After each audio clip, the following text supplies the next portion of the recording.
Alrighty, y'all. So this is the exact same sheet that I've used for the last 10 years. Obviously, it's evolved quite a bit in that time, but this is the exact same sheet I use when I'm producing events for cocktails.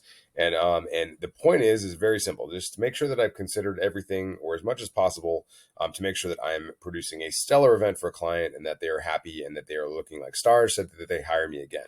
Now, at the end of the day, this is just a very simple calculator. And so, but what it is this is basically the cornerstone of my events production business because it makes sure that you ask all the questions that you need. So let's go through it. So the first thing I want to know is who's the approver. I also want to know where the event location is, and I also want to know what the start time is, what the end time is, hard stop, wrap, etc.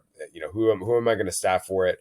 But here's the meat and potatoes of the questions, like what is on the menu. All right, so here's where I put the menu, and this is all manual so far. This we haven't even talked about the automations yet, and then so this is the run of show or the service sequence. This is where I put the instructions just to make sure everybody knows what to do, and then this is the event intention. So this is where this is the how do I make my client look like a star? Enter that here. And so here is where I put the glass preparation and the quantities just to make sure. And I've oftentimes just like delivered this directly to a client or to a rental house. I've done a lot of things with this sheet. It's pretty versatile. And so all you have to do really is copy and paste this. Put your own brand on here. That's fine. And then put the event name here and just tell people that you invented this yourself because it's totally fine. But here's where the calculation process comes in.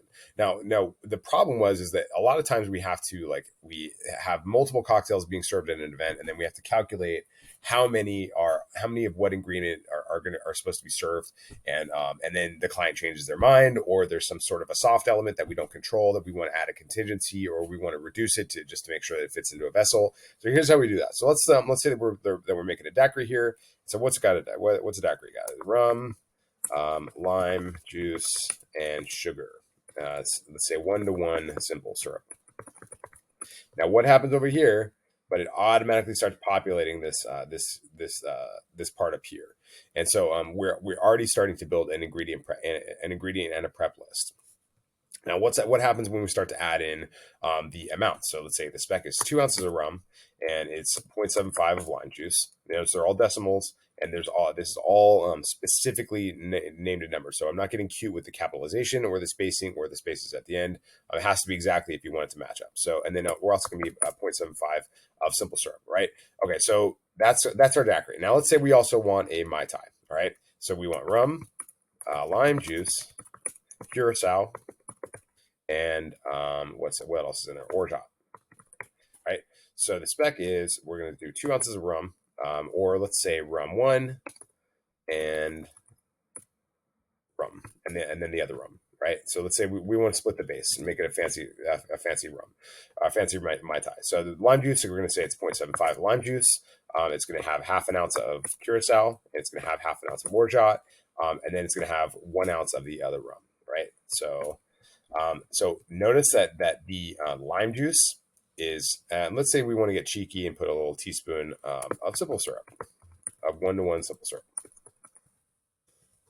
Notice we have a couple of ingredients that are syrup that are duplicates. So we want 0.167, which is about a teaspoon of simple syrup. All right.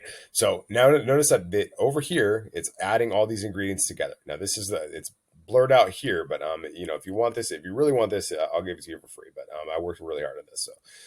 So what we're doing is we're adding up all the ingredients, and these are all in ounces, and then this will output into 750s. Now this will soon be a drop down menu that you can drop down whether you want that in quarts, gallons, whatever, and it'll tell you what it is. But over here, you'll notice that we have some values that are added up. And so these are just very simple formulas. These are just sums, right? So these are just sums of what's happening down here. So this is a sum of all these things down here.